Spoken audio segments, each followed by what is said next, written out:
Allahumma yassir wa la tu'assir wa tammim bil khair. Allahumma anfa'na, Allahumma 'allimna ma yanfa'una wanfa'na bima 'allamtana ya arhamar rahimin. Assalamualaikum warahmatullahi wabarakatuh. Jadi alhamdulillah tuan-tuan dan puan-puan sidang jemaah Masjid Al-Hasanah Bangi. Masjid Al-Hasanah Bangi. Jadi alhamdulillah tuan-tuan dan puan-puan, dengan izin dan rahmat serta limpah kurnia daripada Allah Subhanahu Wa Taala, dapat lagi kita untuk meneruskan sesi tadabbur kita untuk membincangkan ataupun kita menyambung kembali perbincangan kita tentang surah Al-Waqi'ah. Tentang surah Al-Waqi'ah. Jadi saya ulang sikit je bagi ada orang kata ada kesinambungan, tak adalah sampai lupa sikit apa yang belakang tu. Jadi kita baca sikit dulu. A'udzu billahi minasyaitonir rajim. Bismillahirrahmanirrahim.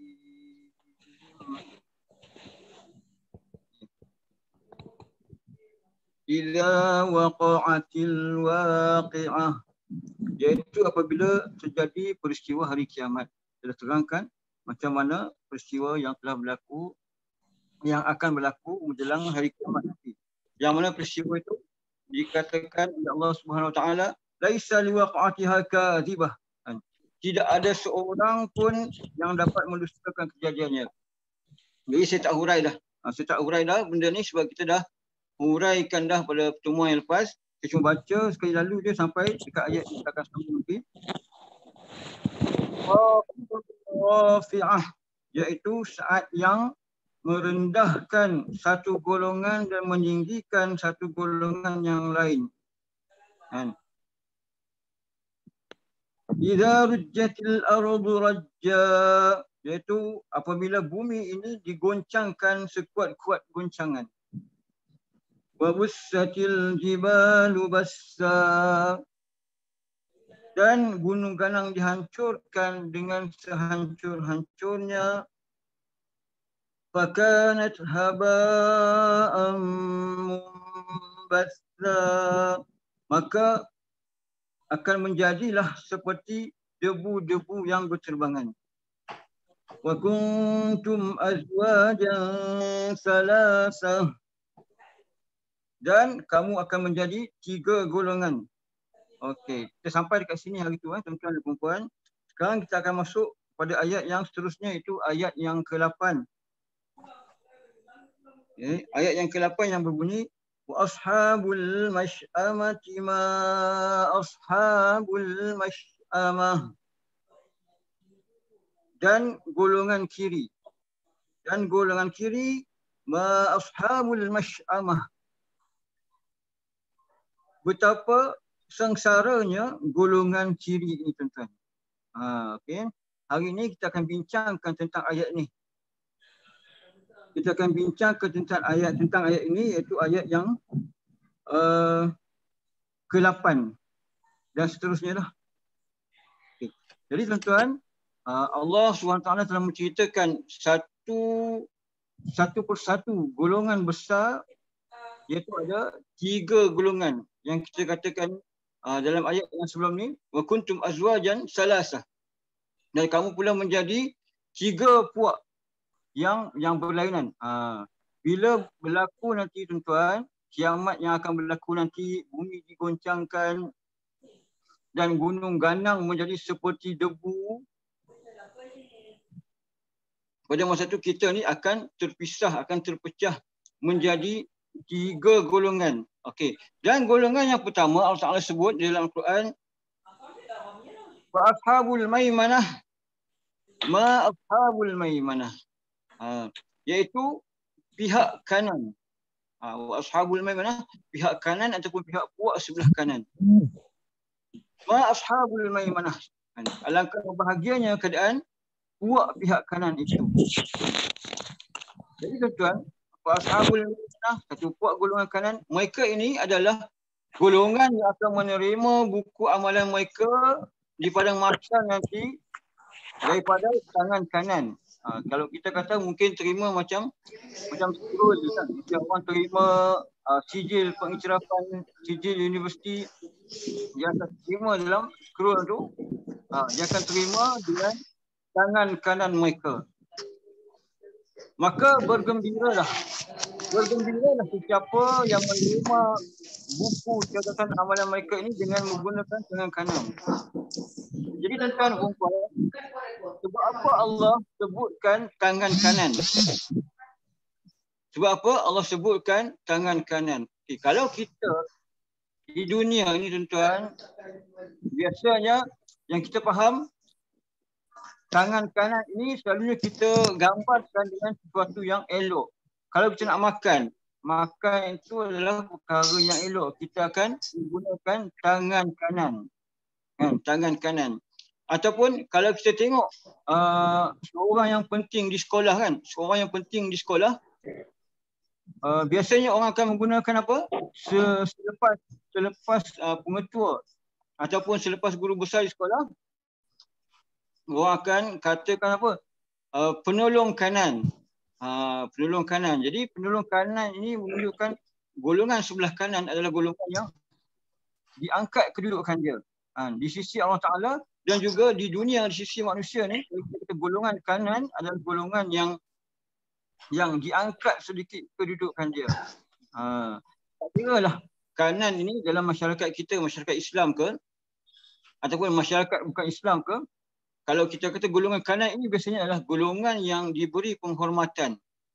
Kalau kita kata ada tetamu, dia kalau dalam masyarakat Arab, contohnya tuan-tuan, kalau ada tetamu yang orang kata tetamu VIP ni, tetamu yang dihormati sangat ni, dia akan letakkan dalam majlis dia tu, dekat tempat duduk tu, dia akan letakkan tetamu ni di sebelah kanan. Sebab apa? Nak menunjukkan penghormatan. Penghormatan. Maksudnya kalau orang tengok tetamu ni duduk sebelah kanan ni, kira tetamu tinggi lah.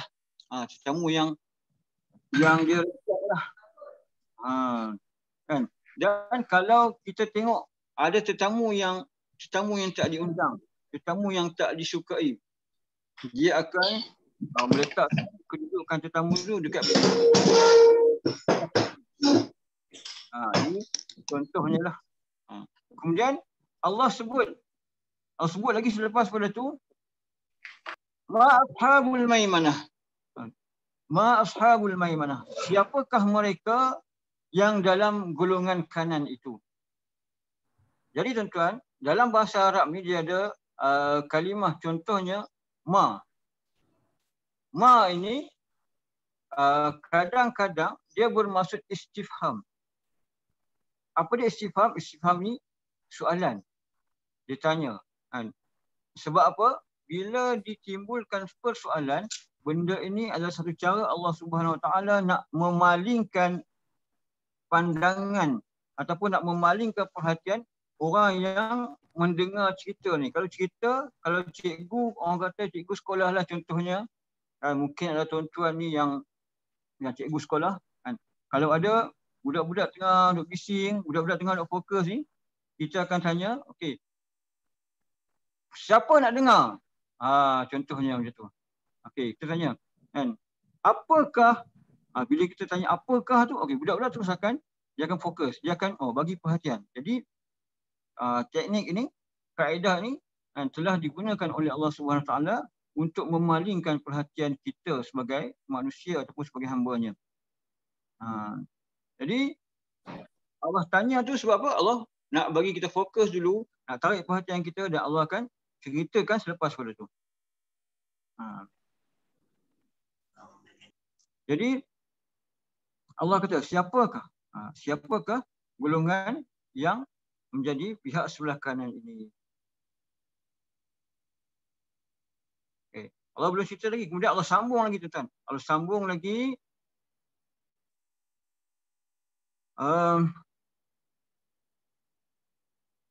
Allah sambung lagi dengan ayat yang berikutnya. Allah kata, wa ashabul masy'amah.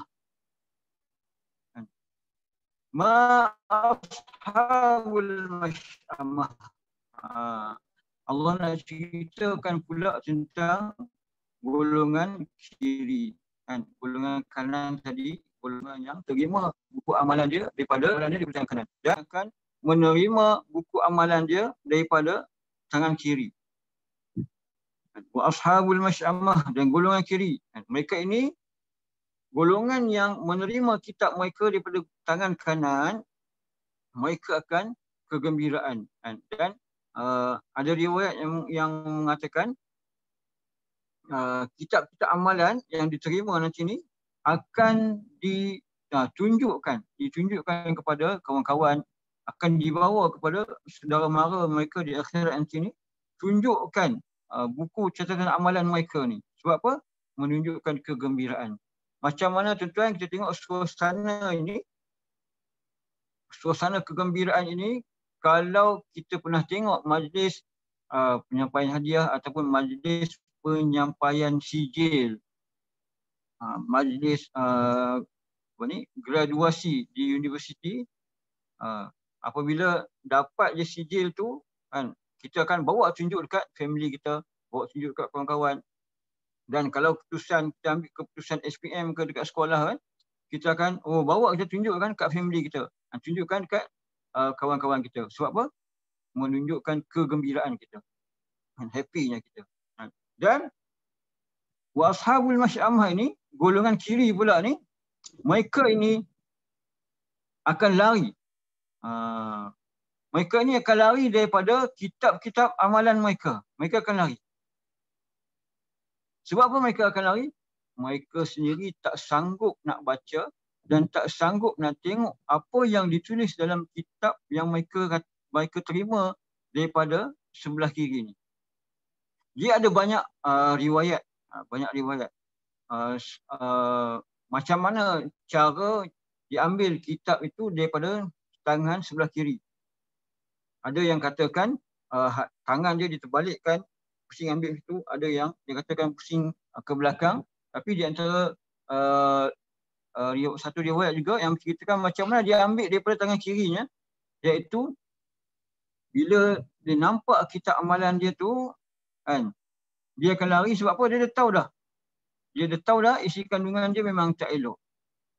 Sebab apa dia boleh tahu? Sebab amalan yang dia buat masa hidup di dunia ni, dia dah tahu dah. Jadi dia lari. Bila dia lari kan, kita bila berlari, ini salah satu riwayat lah, kita berlari, tangan kita kan macam ke depan ke belakang kan.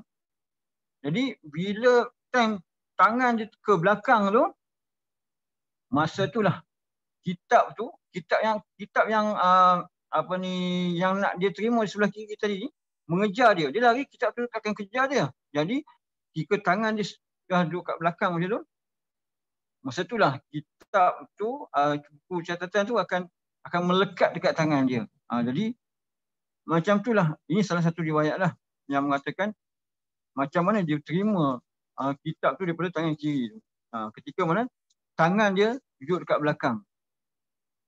Yang pastinya orang-orang yang menerima kitab amalan daripada tangan kiri ni, kesemua riwayatnya akan mengatakan dia terima tu di belakang. Ada yang mengatakan dia pusing tangan macam tu. Tapi yang di antara riwayat yang saya baca ni, dia macam tu lah, dia lari, tangan dia sampai ke belakang, dan masa tangan dia tengah kat belakang tu lah, kitab tu melekat dekat tangan dia. Jadi inilah orang kata tuan-tuan, seronoknya bila kita tadabbur Al-Quran ni kan. Kalau kita baca terjemahan saja pun kan, kita baca Quran terjemahan, jadi dia akan sebut apa? Golongan kiri, golongan kanan. Kita pun apa golongan kiri, siapa golongan kanan. Tapi bila kita masuk, orang kata macam daurah tadabbur ni, insya-Allah kita faham. Dan setiap kali kita baca ayat-ayat macam ni, biasanya kita akan ingat balik.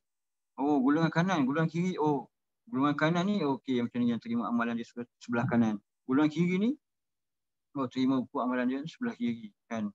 Ada riwayat katakan dia terima di belakang. Macam mana terima tangan kiri, terima di belakang? Okey, jadi tuan-tuan dah tahu macam mana cara dia terima. Salah satu riwayat lah, cara dia terima di belakang macam itu. Dan Allah kata ashabul masy'amah, siapakah golongan kiri ni? Mereka ini adalah golongan yang disebutkan sebagai golongan yang celaka. Mereka sebutkan golongan celaka dan mereka adalah golongan yang akan menerima azab Allah Subhanahu Wa Taala. Dan bukan sahaja istilah kiri ini digunakan di dalam Al-Quran.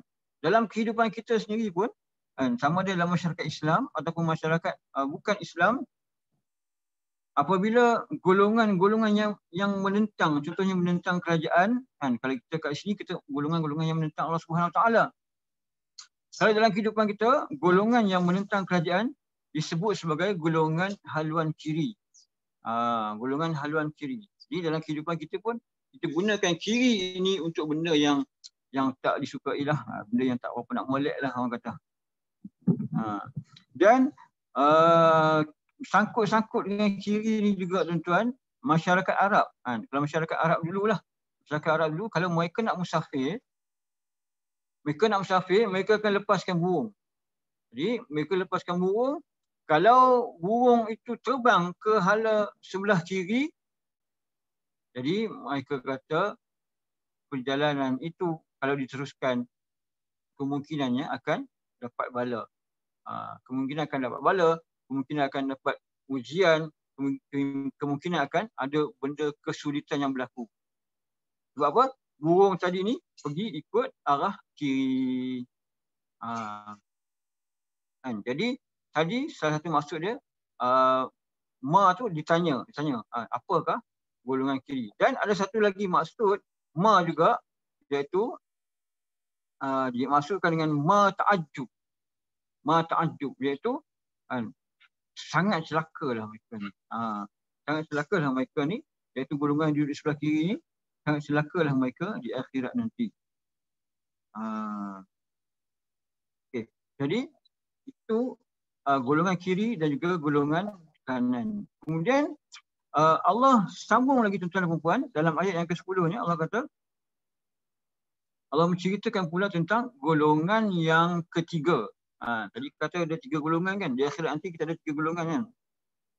Ini adalah golongan tadi, golongan kanan, kemudian golongan kiri, dan yang ni golongan yang ketiga ni adalah disebutkan sebagai was-sabiqun as-sabiqun. Was-sabiqun as-sabiqun, iaitu orang-orang yang telah mendahului, yang akan mendahului. Jadi tuan-tuan, kalimah as-sabiqun yang pertamanya adalah mubtada, iaitu kalimat yang berada di permulaan kalimah, isim yang berada di permulaan kalimah, dan kalimah as-sabiqun juga daripada kata dasar sin baqaf yang bermaksud awal. Jadi mereka ini adalah golongan awal. Jadi golongan awal ni dia akan pergi awal. Golongan yang awal dia akan mendahului. Kalau dari segi bahasanya juga, perkataan sabiq, dalam perlombaan dia panggil, pertandingan dia panggil musabaqah. Jadi sabiqun ni orang yang bertanding, yang berlumba, yang bersaing. Jadi kalau kata sabiq ni maksudnya orang yang orang yang dah menang lah, orang yang dah berjaya disebut sebagai sabiq. Okey. Jadi dekat sini tuan-tuan, yang dimaksudkan dengan as-sabiqun, orang-orang yang terdahulu. Orang yang terdahulu di sini adalah bermaksud orang-orang yang terdahulu masuk Islam. Orang-orang yang awal-awal sekali masuk Islam. Jadi mereka inilah, ini salah satu maksudnya lah. Orang yang awal masuk Islam, mereka ini akan masuk ke syurga dulu. Orang kata apa? Mereka ini adalah golongan orang yang awal masuk Islam ni, diiktiraf sebagai golongan Islam kelas, orang kata kelas atasan, kelas pertama lah. Sebab apa? Pada masa tu ketika mana Islam mula-mula nak disampaikan dan iman belum kuat lagi ajaran baru, belum ada nampak lagi bukti-bukti mukjizat yang banyak. Masa tu mereka dah beriman, mereka dah percaya. Jadi itulah dikatakan sebagai golongan yang mula-mula. Golongan yang awal. Kan? Seperti mana puak Muhajirin dan Ansar. Puak Muhajirin dan Ansar ni dikenali sebagai golongan yang awal. Golongan yang awal menerima Islam. Kan? Bagaimana mereka ni bersusah payah, kan? Tuan-tuan pun rasanya tahu macam mana kisah Muhajirin dan Ansar. Orang Muhajirin yang berhijrah pergi ke Madinah, orang Mekah yang berhijrah pergi ke Madinah, meninggalkan harta benda mereka. Sebab apa? Mereka cuma bawa sedikit sahaja yang boleh mereka bawa dengan di belakang mereka, dan juga sebahagian kecil yang mereka boleh bawa di atas belakang unta mereka. Jadi sikit je. Kalau ada harta yang banyak lagi, semuanya terpaksa ditinggalkan di Mekah. Jadi bila ditinggalkan di Mekah, harta-harta mereka ni akan diambil oleh orang musyrikin Mekah pada masa itu. Jadi golongan al-awwalun as-sabiqun ni, orang-orang yang pertama ni sikit je tuan-tuan. Sikit je. Orang yang mula-mula berhijrah dengan Nabi pada masa itu hanyalah 80 orang. 80 orang saja yang berhijrah dengan Nabi. Dan ketika mana berlakunya Perang Badar pada tahun kedua hijrah, umat Islam yang menyertai peperangan masa itu dan Perang Badar cuma hanya 313 orang saja. 313 orang saja yang menyertai Perang Badar pada tahun kedua hijrah. Dan selepas pada itu di Madinah barulah semakin ramai masuk Islam, ketika berlakunya Perang Khandaq pada tahun ke-7 hijrah. Pada masa itulah barulah ramai sedikit, yang mana sahabat pada masa itu seramai 3,000 orang. Iaitu setelah, kalau kita setelah 3,000 orang tu, setelah 20 tahun Islam, selepas 20 tahun Islam. Macam mana? Ini kan tahun ke-7 hijrah. Nabi kan di Mekah 13 tahun. Jadi 13 tahun di Mekah dan Nabi berhijrah tahun ke-7, jadi 13 dan ke-7 jadilah 20 tahun. 20 tahun Islam ini disebarkan. Dan apabila berlakunya Perang Ahzab, ketika mana semua orang-orang kafir bergabung memerangi Islam pada masa itu, jumlah mereka adalah 12,000 orang. 12,000 orang yang mana menentang orang Islam seramai 3,000 orang sahaja. Dan pada masa itu tuan-tuan, kita kata keadaan dia memang sangat genting sekali lah. Keadaan dia sangat genting, di mana 3,000 orang menentang 12,000 orang kafir. Jadi pada masa ni, kalau kita tengok, ada orang yang mengatakan Nabi tak buat pun sembahyang hajat. Nabi tak ajak pun sahabat-sahabat ni buat sembahyang hajat secara berjemaah pada masa itu. Cuma Nabi berdoa sahaja. Nabi kata apa? Nabi kata, ya Allah, sekiranya kamu tidak bantu kami, ya Allah, maka tidak akan ada lagi selepas hari ini orang yang akan menyebut nama. Jadi masa perang inilah tuan, Perang Ahzab inilah Allah Subhanahu Wa Taala membantu Nabi sallallahu alaihi wasallam dengan menurunkan malaikat.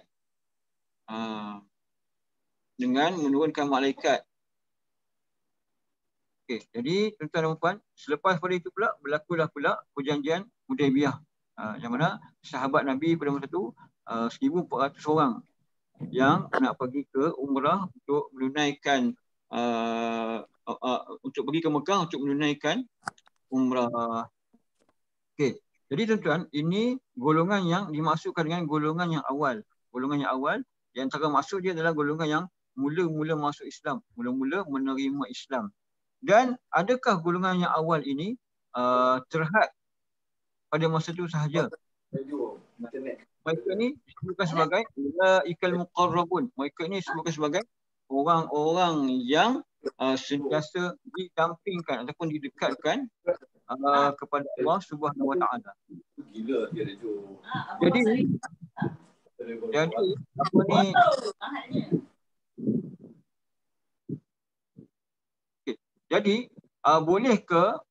bolehkah kita ni nak menjadi daripada golongan al-muqarrabun ni ataupun golongan as-sabiqun ni? Orang-orang yang mendahului. Orang yang mendahului. Bolehkah kita nak masuk dalam golongan-golongan ini? Okay. Setengah pendapat ulama mengatakan orang yang mendahului, satunya adalah yang mendahului masuk Islam, iaitu golongan yang awal-awal lah, golongan sahabat yang awal-awal. Dan salah satu maksud dia lagi adalah golongan yang awal juga adalah mungkin macam tuan-tuan yang hadir pada hari ini, iaitu macam mana ketika mana diajak untuk mendengar ceramah, ketika mana diajak untuk buat kerja-kerja Islam, ketika mana diajak untuk menghadiri majlis ilmu untuk menambahkan keimanan kita yang mendekatkan kita kepada Allah SWT. Jadi tuan-tuan ni orang yang mendahului. Yang mendahului. Adapun orang-orang yang lain ni masih lagi duduk lepak, masih lagi duduk bersantai-santai. Okey, relax. Tak apalah. Bagilah dia orang ni dululah yang pergi dengar kuliah. Bagilah dia orang ni lah yang dengar ceramah dulu. Jadi setengah pendapat ulama mengatakan macam tuan-tuan ni, masyarakat zaman sekarang ni juga boleh termasuk dalam golongan orang-orang yang disebut sebagai orang yang terdahulu, yang mendahului. Maksudnya kalau yang tadi mendahului dalam memeluk Islam, tapi zaman kita mendahului dalam nak buat kerja-kerja Islam ni, dalam nak buat kerja-kerja yang menguatkan keimanan kita kepada Allah Subhanahu Wa Taala. Itu di antara maksud dia. Okey, jadi tiga golongan ni, golongan yang as-sabiqun yang didekatkan tadi ni, apa yang jadi dengan mereka ni? Apa yang jadi dengan mereka ni? Jadi Allah sambung dalam ayat yang ke-12, terus ceritakan tentang mereka ni, iaitu kelebihan yang didapati oleh golongan-golongan yang awal ni. Golongan yang awal ni apa dia? Iaitu Allah sebut fi jannatin na'im. Fi jannatin na'im, iaitu mereka ini dapat menetap di dalam syurga yang penuh dengan kenikmatan. Jannah ni, jannatun na'im.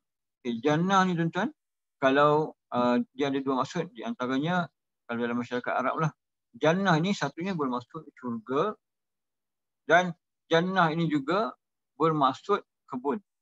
Kalau tuan-tuan pernah duduk kat tempat Arab, di negara Arab ni, kalau ada kebun yang elok, kebun yang subur, mereka akan panggil jannah.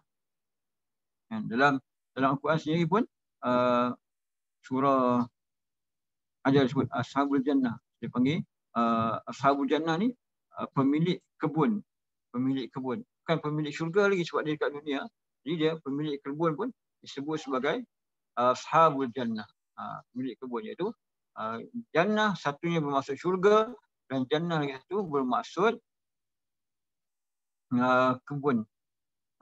Jadi orang yang dapat masuk ke syurga ni tuan-tuan dan puan, disebutkan sebagai orang-orang yang mendapat penuh kenikmatan. Fi jannatin na'im, iaitu kalimah na'im ini bermaksud nikmat yang sempurna. Nikmat yang sempurna. Sebab apa disebut sebagai nikmat yang sempurna dalam syurga nanti? Sebab di dunia ini kita terima nikmat, dalam masa yang sama kita kena bekerja keras, kita kena berusaha, kita kena beribadat. Tapi dalam syurga nanti dah tak ada lagi kita nak bekerja, dah tak ada lagi masa untuk cari duit. Dah tak ada lagi nak bercucuk tanam. Kan? Dah tak ada lagi nak solat, nak baca Quran, nak semayang sujud, nak semayang tahajud, nak bangun tengah-tengah malam, semua dah tak ada lagi dah. Sebab apa? Benda ni orang kata benda yang berat, benda yang orang kata agak susah. Jadi dekat syurga nanti tuan-tuan dan puan, tidak ada satu benda pun yang menyusahkan kita. Tidak ada satu benda pun yang berat untuk kita. Melainkan dalam syurga nanti ada semuanya benda-benda yang mengembirakan kita. Sebab apa? Syurga adalah tempat berehat. Orang kata dunia, kalau kita kata dunia ni, penatlah. Penatlah dunia ni. Memang kita kena kata dunia ni memang tempat yang penat. Sebab apa? Sebab dunia bukanlah tempat untuk kita berehat. Jadi adalah istilah orang mengatakan dunia memang penat sebab dunia bukan tempat berehat. Jadi dekat syurga nanti memang dapat menikmati nikmat yang sepuas-puasnya. Contohnya orang-orang yang di dunia ni dia terhalang. Banyak benda dia nak buat terhalang. Contohnya nak minum arak tak boleh bagi orang Islam. Nak minum arak tak boleh. Tapi dekat syurga nanti ni tidak ada halangan lagi untuk kita minum arak. Boleh mandi lagi. Boleh mandi lagi dengan arak dan boleh terjun lagi, boleh swimming lagi dalam sungai arak. Itu orang kata betul-betul nikmat sungguh lah. Betul-betul nikmat sungguh. Dan di dunia ni orang yang tahan diri dia, yang sabar dengan perintah Allah Ta'ala, jauhi zina, jauhi daripada perempuan-perempuan yang tidak halal ni, dekat akhirat nanti Allah gantikan dengan balasan bidadari-bidadari syurga yang mana kita boleh memuaskan nafsu sepuas-puasnya dengan bidadari-bidadari syurga ni. Ini orang kata bukanlah kita nak kata benda yang memalukan kita sebut. Sebab apa? Sebab Allah dan Rasulnya pun menceritakan tentang benda ni kepada kita. Sebab apa? Untuk menjadikan semangat untuk kita. Untuk menjadikan galakan untuk kita mendekatkan diri kita pada Allah Subhanahu Wa Taala. Jadi golongan ini tuan-tuan, golongan yang dekat, golongan yang masuk ke syurga ini, golongan ini sebenarnya tak ramai. Golongan ni tak ramai. Jadi Allah sebut sullatun minal awwalin. Dalam ayat yang berikutnya, itu ayat yang ke-13, Allah sebut sullatun minal awwalin, iaitu sekumpulan, di antaranya sekumpulan besar daripada umat yang terdahulu. Sekumpulan besar daripada umat yang terdahulu. Kalau dalam bahasa Arab tuan-tuan, sullah ini bermaksud 1/3. 1/3. Jadi peratusan mereka ni kita tengok kecil je lah. Kalau kita tengok dari segi peratusannya kecil. Sebab apa? 1/3 sahaja. Tapi 1/3 daripada golongan yang terdahulu, kita tengok kita ni adalah golongan yang kemudian lah, golongan yang akhir zaman ni kita. Dan golongan yang terdahulu, berapa banyak golongan terdahulu daripada zaman Nabi Adam. Daripada zaman Nabi Adam sampailah ke zaman Nabi Muhammad. Daripada Nabi Adam sampai ke Nabi Muhammad tu, zaman sahabat tu, okey, itulah golongan orang yang terdahulu. Tapi disebut sebagai golongan yang kecil, 1/3 sahaja. Sullatun tu maksud, salah satu maksud dia dalam bahasa Arab adalah 1/3. Tapi kita tak boleh nak kata 1/3 ini sikit. Sebab apa? Ialah 1/3 daripada Nabi Adam sampai kepada Nabi Muhammad. Kita ni sikitlah. Kita ni contohlah kita kata, okey, siapa yang datang ke program ni, orang yang datang ke program, orang yang awal datang ke program, yang mula-mula datang ke program, okey, 100 orang. 100 orang. Kemudian orang yang datang lambat 20 orang. Jadi kita kata orang yang datang awal tu okey, 1/3 saja. 1/3 dia pun dah orang kata lebih kurang 30 lebih. Sebab dia 100 orang. 30 lebih. Dan kita ni yang golongan yang lambat ni 20 orang. 20 orang kalau kita 1/3 kita barulah 7 orang. Kalau kita semua sekali pun baru 20 orang. Berbanding orang yang datang awal tu, walaupun dia cuma 1/3 tapi dia dah 30 orang dah. Dia dah 30 orang dah. Okey.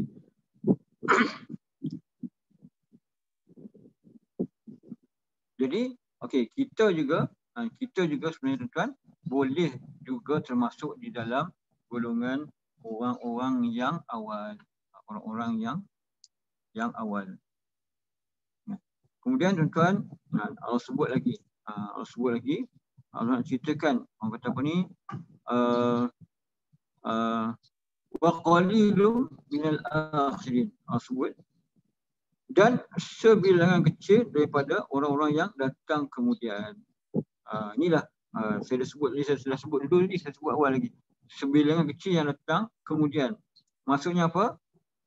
Selain daripada golongan yang mula-mula masuk Islam tadi, golongan yang macam kita ni lah, golongan yang kemudian ni pun boleh jadi orang-orang yang kemudian ni, yang kemudian yang akan masuk syurga dulu ni, kita boleh jadi, iaitu orang yang buat kerja-kerja dakwah, menyebarkan agama, orang yang suka masuk program-program keislaman, orang yang suka hadiri majlis-majlis ilmu untuk menambahkan keimanan dia, untuk kuatkan keimanan dia, yang bantu, orang kata bantu dia dahulu. Kalau orang kata minta sumbangan untuk buat masjid ke apa ke, dia dulu yang bagi.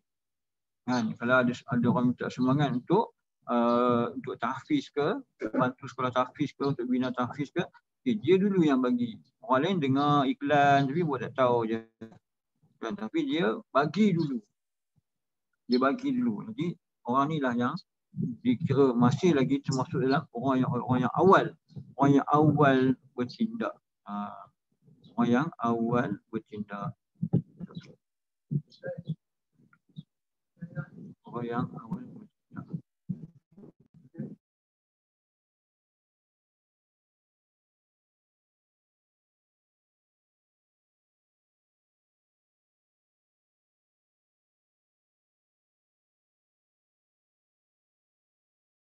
Okey, jadi tuan-tuan,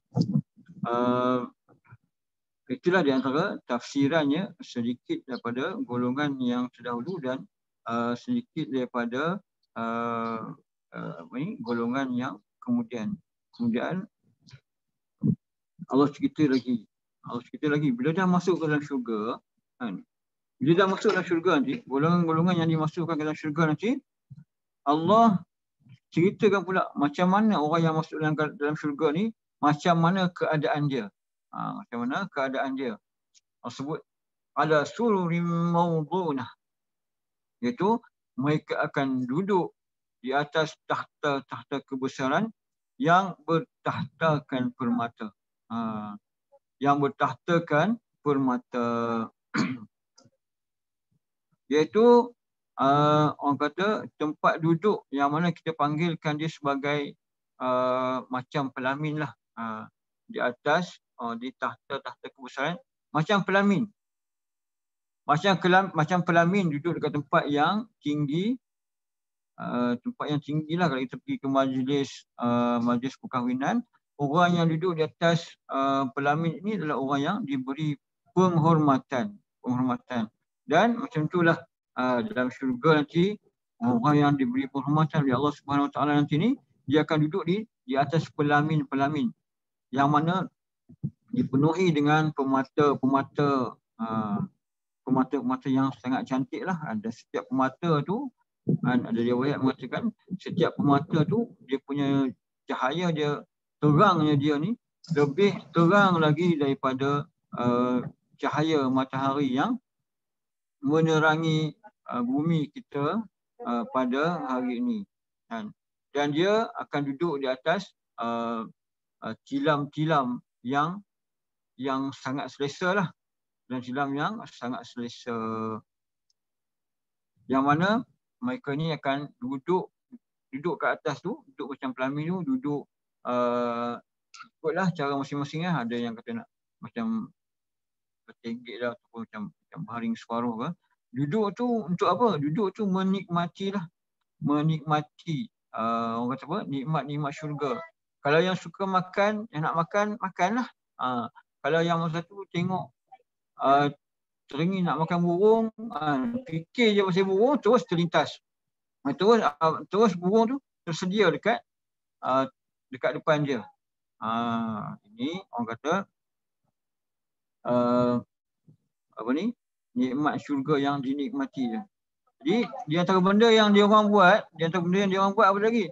Allah sebut dalam Quran muttaqiin 'alaiha mutaqabilin, iaitu sambil mereka baring di atasnya dengan berhadap-hadapan.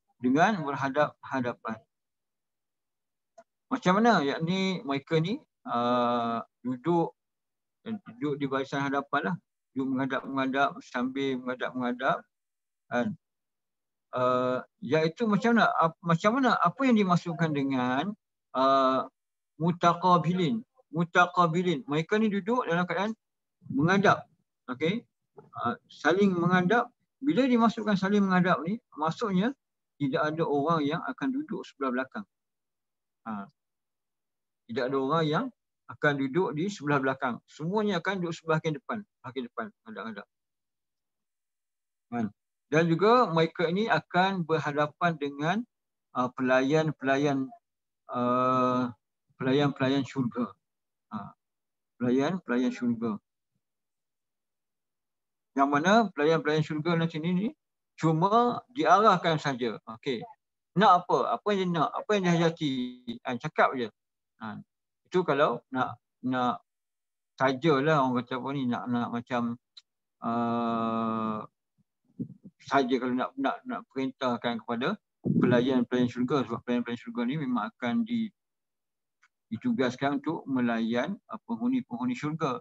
Tapi kalau kita tak perlukan khidmat pelayan-pelayan syurga pun, kita niat je, kita fikir saja apa yang kita nak, dah apa yang kita hajati itu dia akan sampai kat kita.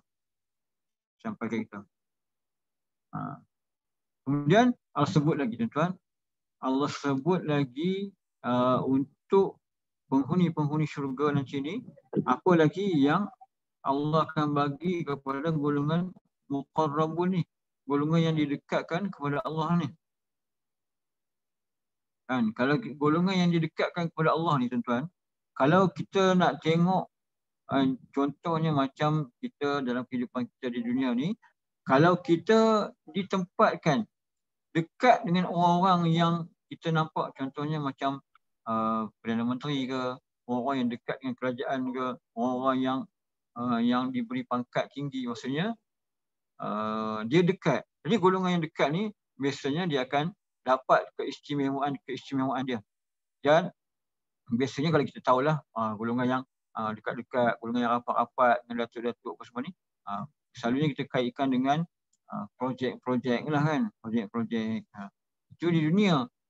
Dapat projek tu masih penat lagi, nak kena buat kerja lagi. Tapi dekat akhirat nanti, golongan-golongan yang dekat ni, dia akan terus dapat apa yang dia hajati. Terus dapat nikmat apa yang dia nak tu, dia terus dapat. Jadi golongan-golongan yang dekat ni nanti, tuan-tuan, Allah sebut lagi dalam ayat yang 17, mereka ni akan yatufuna alaihim wildanun mukhalladun. Dan mereka ni dilayan oleh anak-anak lelaki, anak-anak muda lelaki yang orang kata tetap kekal dalam keadaan mudanya. Yang mana mereka ni akan sentiasa berpusing-pusing, berjalan-jalan, meronda-ronda sekitar kawasan kita duduk tu lah. Jadi diriwayatkan pelayan-pelayan ini, mereka ni umur dalam belasan tahun. Dan dalam belasan tahun, yang mana umur mereka ni tidaklah meningkat. Belasan tahun duduk macam tu je. Orang kata tak tua-tua dah. Tak tua dah. Kalau kita tengok dekat dunia ni sekarang, kita tengok orang-orang yang jadi pelayan yang muda-muda kan. Yang muda-muda, yang comel-comel. Kita tengok lagi 10 tahun lagi, dah jadi orang tua-tua belaka dah. Dia tak comel-comel lagi dah. Tapi kalau dalam syurga nanti ni, dia akan kekal. Dia menjadi pelayan dan dia akan kekal dalam keadaan muda lah. Muda. Macam kita kalau kita tengok sebab apa dikaitkan dengan muda ni, kalau kita tengok orang muda, anak-anak kita yang kecil-kecil kan. Kita tengok dia orang ni, kita kadang-kadang kita terhibur lah juga kan, anak-anak kita ni. Tapi penghuni syurga nanti tuan-tuan, penghuni syurga nanti semuanya akan berada pada satu level umur sahaja. Level umur sahaja. Iaitu yang sentiasa berumur dalam lingkungan 28 ke 33 sahaja. Yang 28 ni perempuan. Orang perempuan dia akan maintain dalam usia dia, dalam orang tu ni, rupa dia dalam umur 28. Itu kalau orang perempuan dalam syurga nanti, dia maintain dengan umur 28. Dan kalau orang lelaki pula, dia akan maintain umur 33. Maintain umur 33.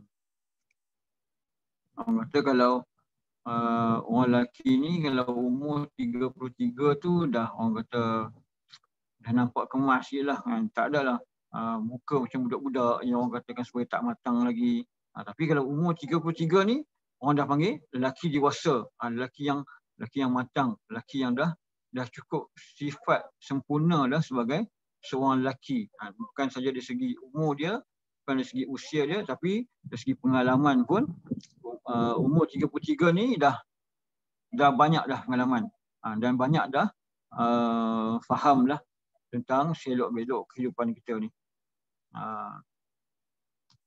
Dan ada juga riwayat yang mengatakan siapakah golongan-golongan pemuda-pemuda ni, siapakah mereka ni?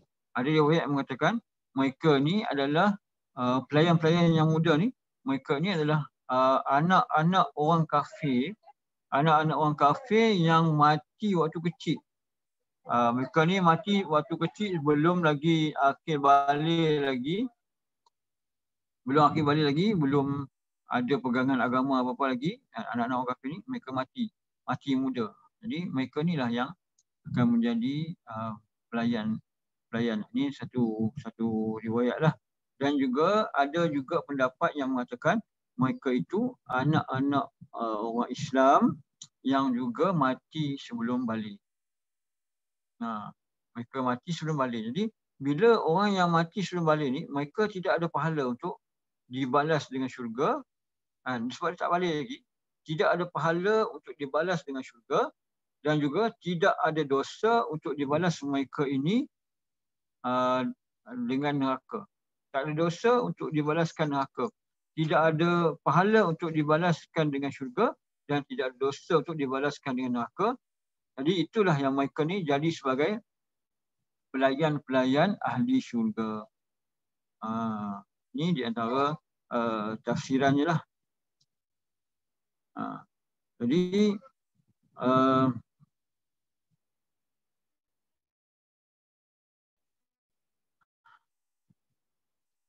mereka ni memang ramai lah. Mereka ni ramai.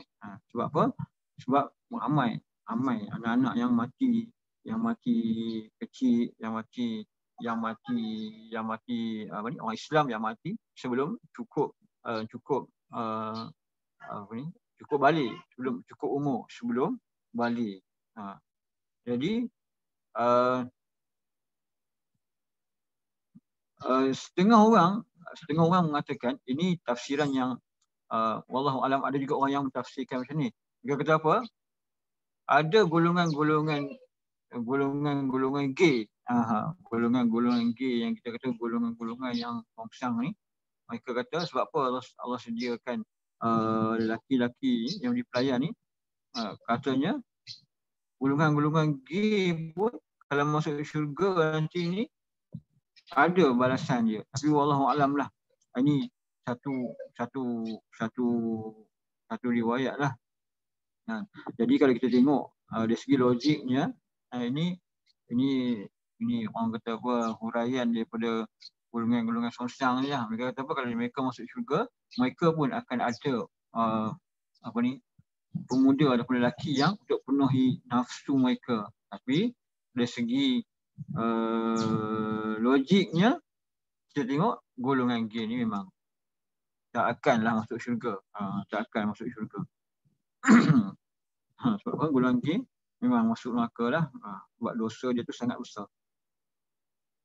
Itu sifat-sifat pelayan-pelayan ataupun rupa-rupa pelayan yang akan melayani ahli-ahli syurga. Jadi dah diceritakan yang mereka ni golongan anak muda, pelayan-pelayan muda yang akan melayan ahli syurga nanti. Jadi apa yang mereka buat di antaranya dalam syurga nanti? Mereka ni, tadi ayat yang sebelum ni kata mereka ni berpusing-pusing, bertawaf,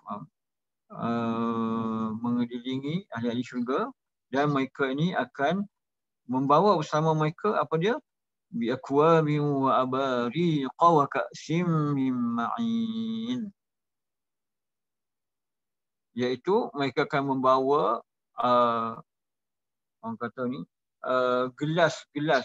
gelas-gelas ataupun teko-teko yang berisi arak, yang diambil daripada sungainya arak yang mengalir. Sungainya yang mengalir. Jadi kalau orang yang sabar di dunia ni, dia tahan diri dia daripada minum arak, di akhirat nanti bukan sahaja boleh minum arak, tapi arak itu tidak memabukkan. Arak itu tidak memabukkan. Arak itu sangat sedap, dan arak itu bukan Allah bagi sikit-sikit, bukan Allah bagi 2-3 botol, tapi Allah bagi siapkan sungai. Bila kita kata siapkan sungai ni di syurga ni, memang sungai dia tidak pernah kering lah, tidak akan kering-kering lah. Jadi sabar dekat dunia ni, sabar dekat akhirat nanti, minumlah arak tu, minumlah sepuas-puasnya. Lagi sedap arak dunia dan tidak memabukkan. Bukan setakat minum, boleh nak mandi, nak berenang pun. Sebab apa? Sungai. Sungai. Dalam syurga kan kita nak buat apa kan semua boleh. Nak mandi pun, nak mandi air arak, mandi lah. Dekat dunia ni dah lah mahal nak kena beli arak kan. Orang kata kita ni biasanya nak buat dosa dekat dunia ni, kita kena susah payah untuk belanjakan duit, kena keluar duit. Yelah, kalau kita tengok semua benda-benda dosa perlukan duit. Nak beli arak kena keluarkan duit. Nak cari pelacur kena keluarkan duit. Nak berjudi kena keluarkan duit. Nak merompak, nak beli alat-alat untuk merompak, kena keluarkan duit. Tapi benda-benda yang untuk dapatkan pahala, benda-benda yang nak buat kita masuk ke syurga, tak perlu duit pun sebenarnya. Nak pergi ke masjid, pergi je, masuk ke masjid, mana ada kena bayar duit. Nak baca Quran, mana ada kena bayar duit. Nak berzikir, tak kena bayar duit. Semua benda free je. Benda free je nak masuk syurga. Semua benda yang senang-senang je untuk masuk syurga. Tapi itu pun kita susah nak buat. Sedangkan benda-benda yang nak bawa untuk masuk ke neraka, benda tu biasanya susah. Kalau kita kata contohnya orang nak merompak kan, susah nak pecahkan rumah, nak beli kakas, nak beli tools untuk potong mangga apa semua ni. Susah. Nak kena panjat rumah, nak kena ketuk-ketuk. Susah kan, tapi orang buat juga. Walaupun dia tahu balasan dia neraka. Dan syurga ni senang. Allah kata baca Quran, tolong orang, senyum, benda semua senang, benda yang tak perlukan kos. Kecuali kalau kita nak bersedekah, itu pun untuk orang yang duit banyak. Orang duit sikit pun, orang kata ni, adalah benda-benda yang nak buat pahala tu yang memerlukan kos, macam haji, macam nak buat korban, semua tu perlukan kos. Tapi banyak ibadat lain yang nak bawa kita masuk ke syurga, yang nak mendekatkan diri kepada Allah Subhanahu Wa Taala ni, tak perlukan kos, yang tak perlukan duit lah, orang kata tak perlukan duit lah. Allah nak bagi mudah. Itu pun ramai orang tak nak buat. Okey. Bi akwabin, iaitu dengan gelas-gelas. Jadi dia orang ni akan pusing, akan ronda-ronda layan penghuni syurga ni, bawa gelas-gelas. Jadi gelas-gelas yang disifatkan gelas-gelas dalam syurga nanti ni, gelas-gelas ni tuan-tuan, dia sifat dia macam kaca tapi dia emas. Macam kaca tapi dia emas. Macam mana tu? Kalau kita nak bayangkan, memang tak dapat lah. Memang tak dapat. Sebab apa? Syurga ni, Nabi sifatkan kepada kita, syurga ni orang kata, la ainun ra'at wa la uzunun sami'at. Tidak ada mata yang pernah melihat dan tidak pernah ada telinga yang mendengar. Mendengar apa? Mendengar bunyi-bunyi syurga, mendengar bunyi-bunyi burung dalam syurga, mendengar bunyi suara-suara bidadari dalam syurga. Kan? Tidak ada mata yang pernah melihat, tidak ada telinga yang pernah mendengar, wala qatara ala qalbi bashar, dan tidak pernah terlintas dalam hati manusia. Kalau benda tu kita boleh bayangkan, jadi dah tak special lagi lah. Tak special dah. Aku pernah bayangkan dah benda ni, sama lah macam aku bayangkan. Macam kita bayangkan satu tempat, kita cuma boleh bayangkan, biasanya kalau orang kata lah, kalau orang kata orang KL kan, mungkin orang kata pergi ke Terengganu, duduk kat tepi pantai, makan celup tepung kan. Tapi kita bayangkan, kita pun bayangkan pergi ke Terengganu, pantai, macam ni, pokok-pokok dia macam ni, mula ada gerai-gerai, orang jual celup tepung. Kita bayangkan. Tapi bila kita pergi ke sana, kita sampai ke sana, dia tidak akan sama macam kita bayangkan. Dia mesti lain. Walaupun mungkin ada dekat-dekat dia. Sebab apa? Sebab kita bayang tu kan benda kita yang dah pernah tengok, gerai-gerai kita pernah tengok, sotong, celup tepung, ikan celup tepung, semua kita pernah tengok. Kita bayangkan tu, okey macam tu lah. Dan kita pergi tengok nanti, mungkin ada persamaan dia, tapi beza sikit lah. Tapi kalau syurga ni tuan-tuan, memang kita tak akan boleh bayangkan. Sebab Nabi dah beritahu dah. Sebab tu lah specialnya syurga ni. Jadi kalau kita dah boleh bayangkan, kita boleh agak lah benda ni macam ni, jadi dah tak special lagi dah lah. Tak special lagi dah. Tapi yang ni, Aqua ni dengan cawan-cawan ini macam kaca tapi emas. Dia emas tapi macam kaca. Jadi tak payah tuan-tuan, tak payahlah kita nak pening-pening nak bayangkan macam mana dia. Kita cuma usahakan kita ikut perintah Allah Ta'ala. Mudah-mudahan kita masuk dalam ahli syurga yang dapat nikmat-nikmat ni semua. Kemudian wa abariq. Abariq ni daripada perkataan ibriqun, jamak dia abariq, ataupun dia punya plural dia abariq. Jadi dan teko yang dibuat dari emas ataupun dipanggil sebagai kendi. Ataupun dia ni teko ataupun dia panggil kendi yang ada pemegang dia. Kalau dibandingkan dengan Aqua bin tadi ni, dengan cawan-cawan tadi ni, gelas-gelas tadi ni, yang ni dia ada tangkai dia. Yang mana benda ni akan diberikan khas untuk ahli-ahli syurga. Kemudian Allah sebut lagi tuan-tuan, wa ka'sim min ma'in. Okey. Dan kalau tuan-tuan tengok terjemahan Al-Quran, dia terjemahkan sebagai piala-piala kan. Kalau kita tengok piala kan biasanya tapi sekarang ni dah macam-macam bentuk lah piala. Kalau yang famousnya piala tu dia akan bentuk macam cawan lah. Macam cawan yang kecil tu. Kemudian dia ada tangkai dekat tepi-tepi dia tu. Yang tu dah disebutkan sebagai piala-piala ni. Jadi dalam tafsiran Al-Quran pun, terjemahan Al-Quran pun diterjemahkan dia sebagai piala. Piala. Kenapa piala tuan-tuan? Satunya piala ni dia boleh diisi air dalam tu lah. Berisi air ada tangkai pemegangnya.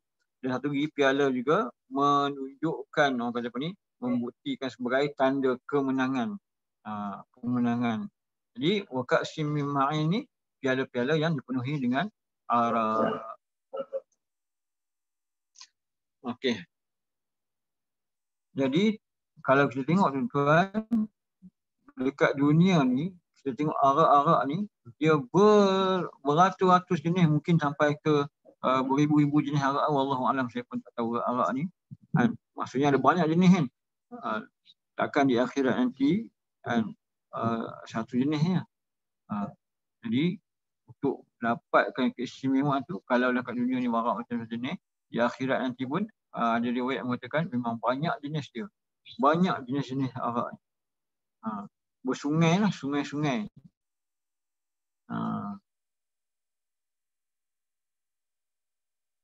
Arak yang tak boleh diminum di dunia, tetapi boleh diminum dan juga menjadi hidangan yang istimewa. Arak ni merupakan hidangan istimewa lah untuk ahli-ahli syurga.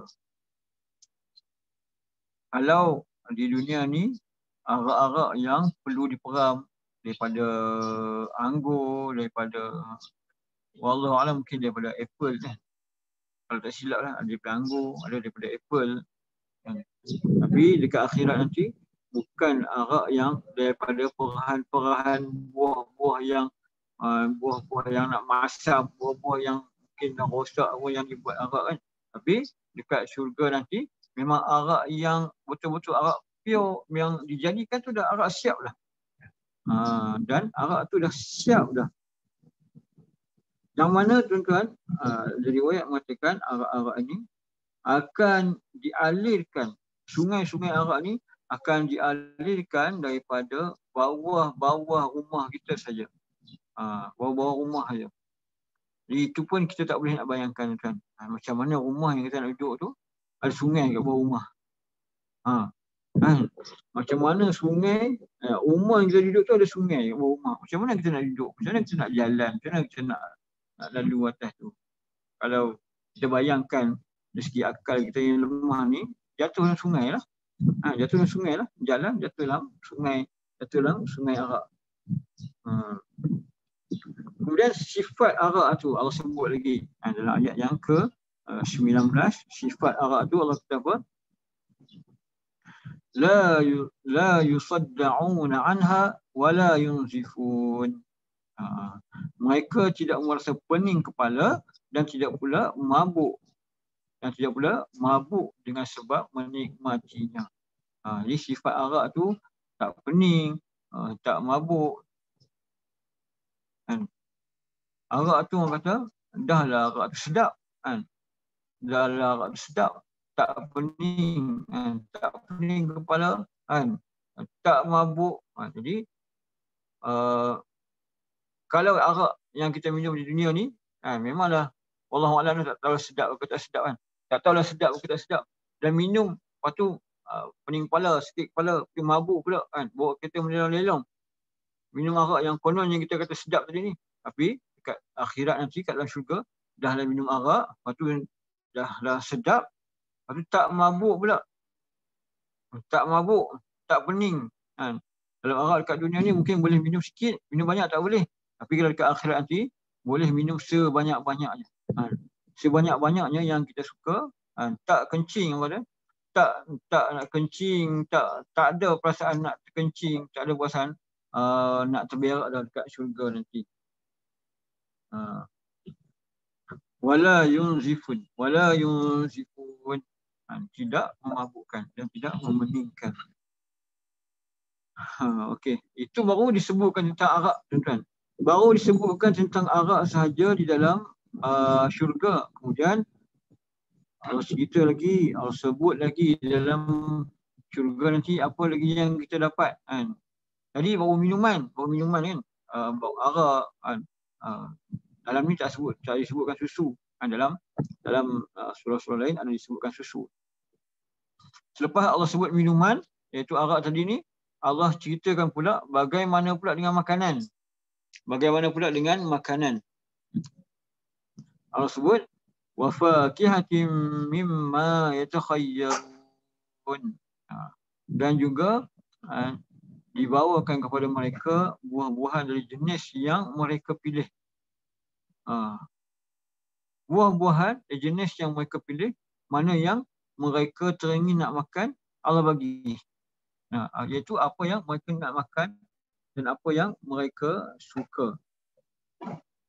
Sebab tu Allah pilih kalimah yatakhayyarun, yang bermaksud mereka pilih, yang mereka pilih. Iaitu sebab apa sebut yatakhayyarun? Maksudnya dalam syurga nanti ni ada masa untuk pilih. Banyak sangat menunjukkan. Satu lagi, bila disebutkan sebagai untuk pilih ni, dia ada beberapa maksud lah. Di antaranya nak menunjukkan kata banyaknya buah tu, banyaknya makanan tu, sampai kita ambil masa untuk pilih.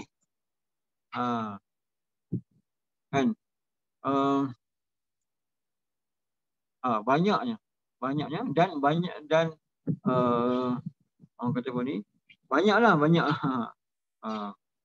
makanan yang disediakan untuk kita. Dan ada riwayat yang mengatakan ada buah-buah itu, ada makanan tu ataupun buah-buah tu yang orang kata apa ni, sama macam buah-buahan yang ada di dunia. Contohnya disebutkan buah delima, contohnya buah delima, macam musangking. Ada orang suka makan musangking. Boleh dapat tak musangking dekat? Boleh dapat tak musangking dekat syurga? Jadi Allah sebut apa saja yang kita nak. Kalau orang suka musangking, insya-Allah musangking pun boleh dapat dekat syurga. Dan ada yang mengatakan, riwayat mengatakan buah-buahan yang ada juga buah-buahan yang dibuat daripada emas. Yang dibuat daripada emas. Contohnya kita nampak macam buah ni nampak macam musangking kan, macam musangking, tapi tengok daripada emas. Dan boleh dimakan pula tu. Nampak tak? Macam mana tu? Macam mana keadaan dia tu? Buah daripada emas. Kalau kat dunia ni, bagi orang lelaki diharamkan untuk pakai emas, tapi di akhirat nanti ni bukan sahaja dia bagi pakai emas. Bukan sahaja dia bagi pakai emas, tapi buah-buahan pun daripada emas. Buah-buahan pun daripada emas. Tapi boleh dimakan pula. Boleh dimakan. Masa tu nak makan banyak mana pun tak ada masalah. Tak ada masalah nak makan banyak mana pun. Sebab apa?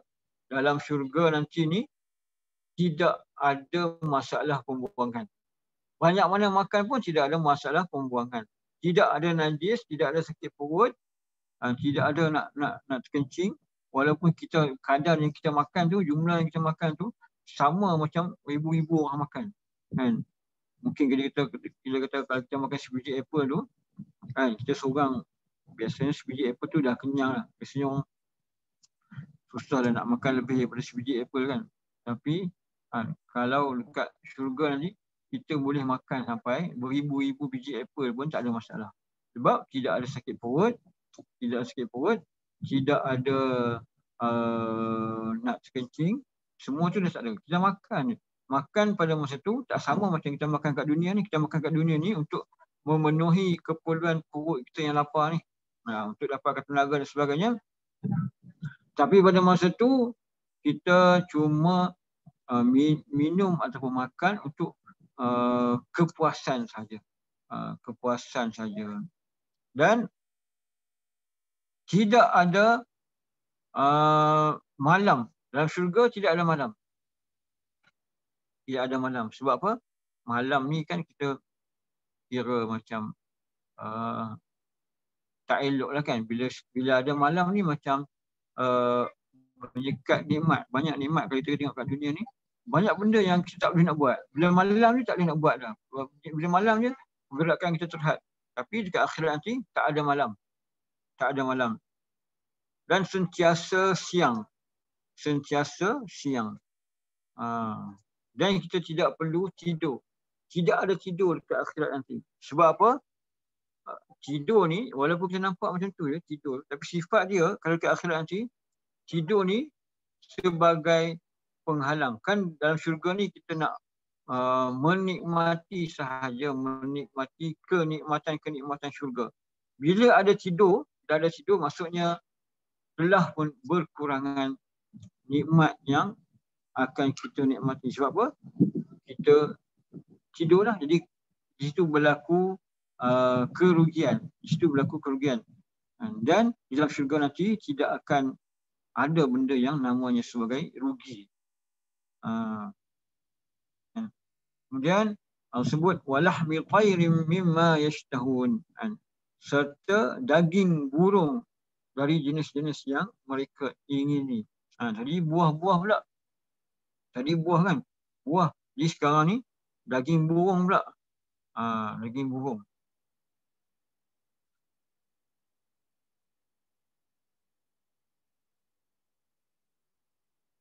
Walahmi tayrim, daging burung. Ada riwayat yang mengatakan kata burung ni, ada riwayat lah mengatakan burung ini sebesar burung sebesar unta. Burung ini sebesar unta. Besarnya burung ni.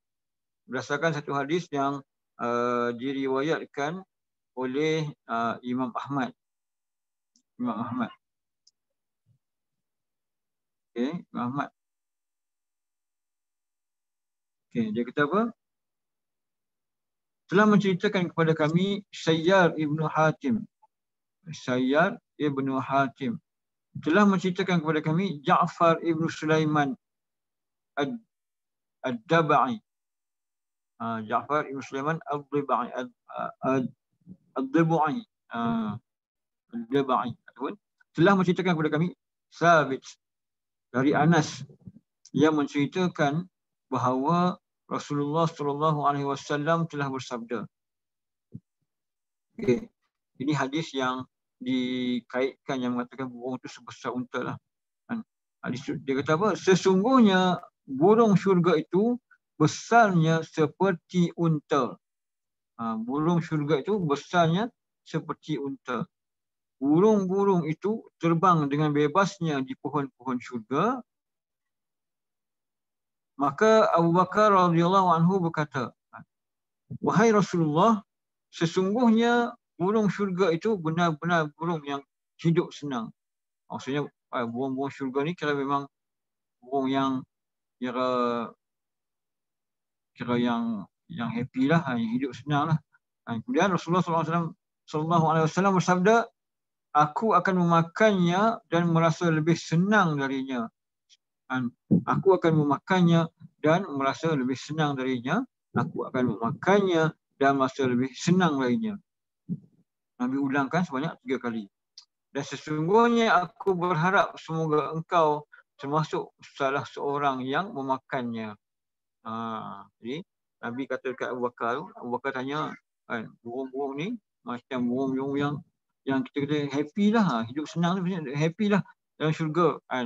Kalau kita tengok binatang-binatang yang dipelihara, binatang-binatang yang cukup makan, yang happy, dia kata dia akan sihat, dia akan gemuk kan. Sihat, gemuk. Jadi dia akan senang lah. Dia akan gemuk lah sebab makanan banyak. Jadi sebab itulah sahabat ni, Abu Bakar ni dia kata, jadi burung-burung ni macam happy lah. Senang lah duduk dalam syurga ni. Sebab apa? Besar sampai besar unta. Burung kalau kita kata dunia ni kita ibaratkan cukup makan. Cukup makan, gemuk lah. Besar unta. Gemuk, besar unta.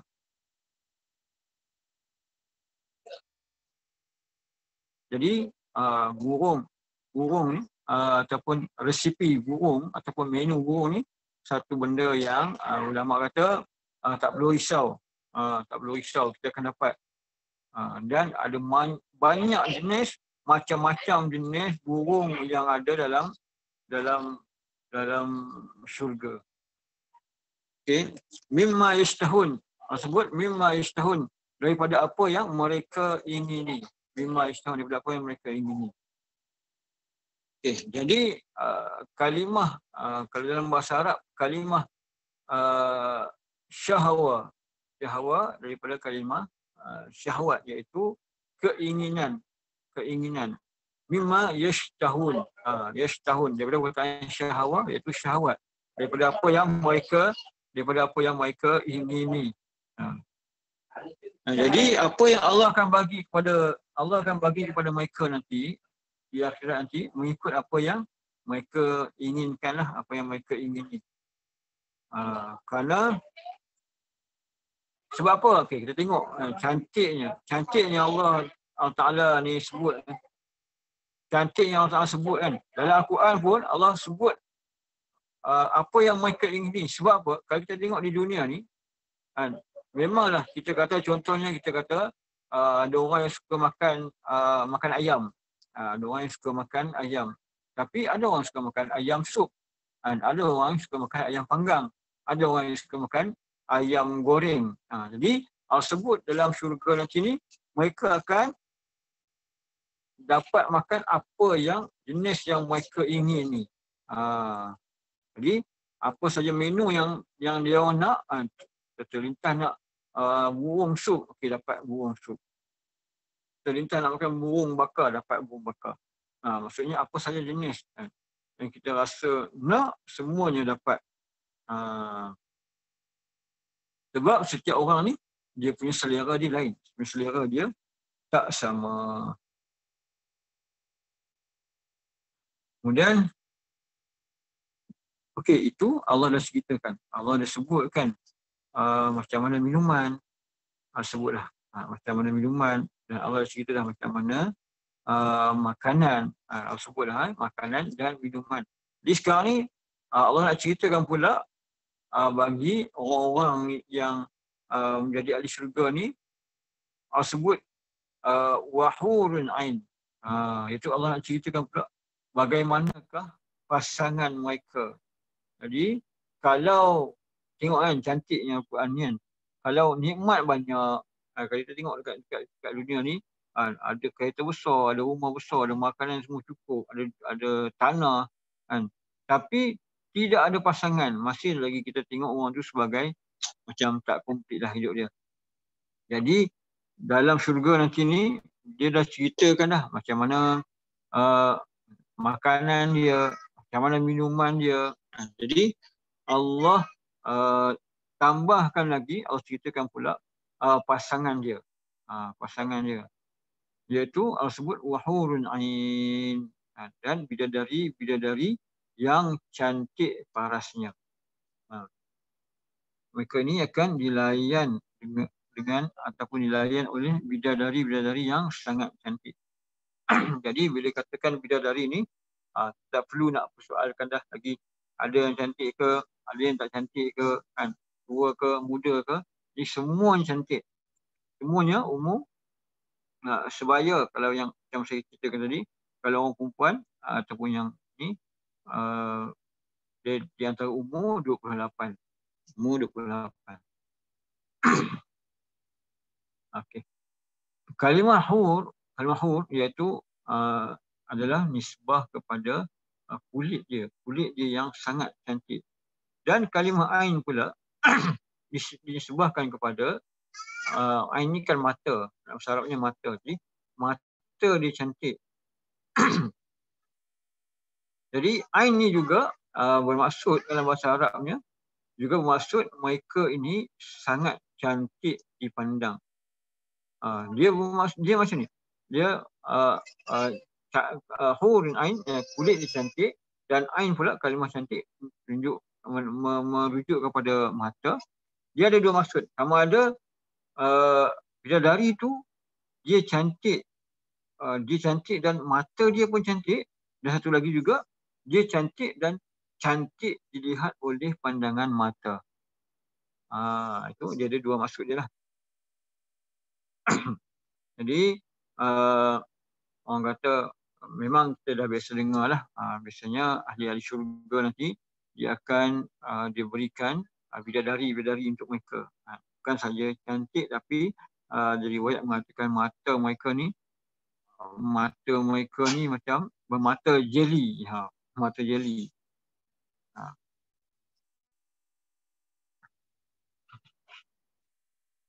Okay.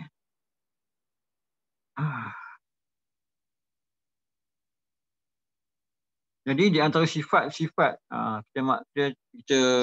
kita apa ni? Kita ini sebahagian riwayat lah yang mengatakan sifat mata ni bidadari syurga ni, dia akan mata dia kuyu. Macam mana mata dia kuyu? Mata kita tengok macam mata orang nak tidur. Mata dia macam mata orang nak tidur.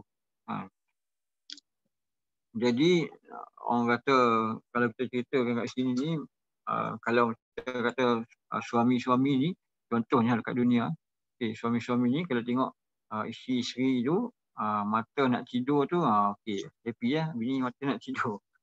Faham lah tuan-tuan. Jadi ni yang dalam tafsiran ni lah. Dalam tafsiran ni dia cerita.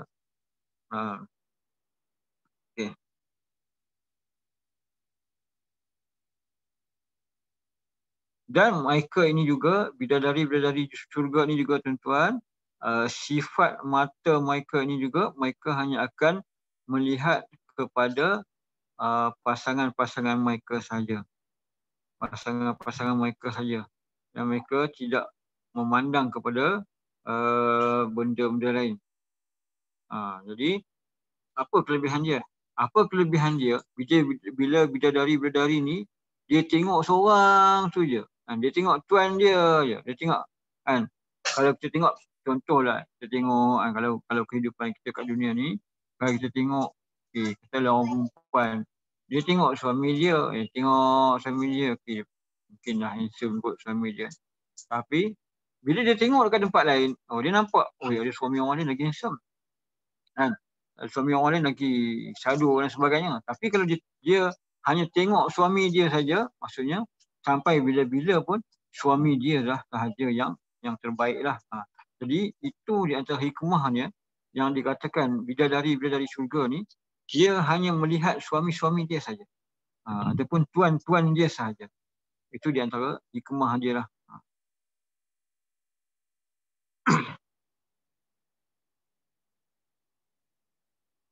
Jadi tuan-tuan, diriwayatkan kata bidadari syurga ni memang cantik, tapi kecantikan yang tidak samalah dengan kecantikan di dunia ni. Kerana mereka ini pun, sebab apa tak sama? Sebab apa bidadari syurga ni tak sama kecantikan di dunia ni? Sebab tempat hidup pun dah berbeza. Kalau manusia di dunia ni, cantik dia hidup di dunia. Tetapi bidadari syurga nanti, tempat hidup dia pun dah dalam syurga lah.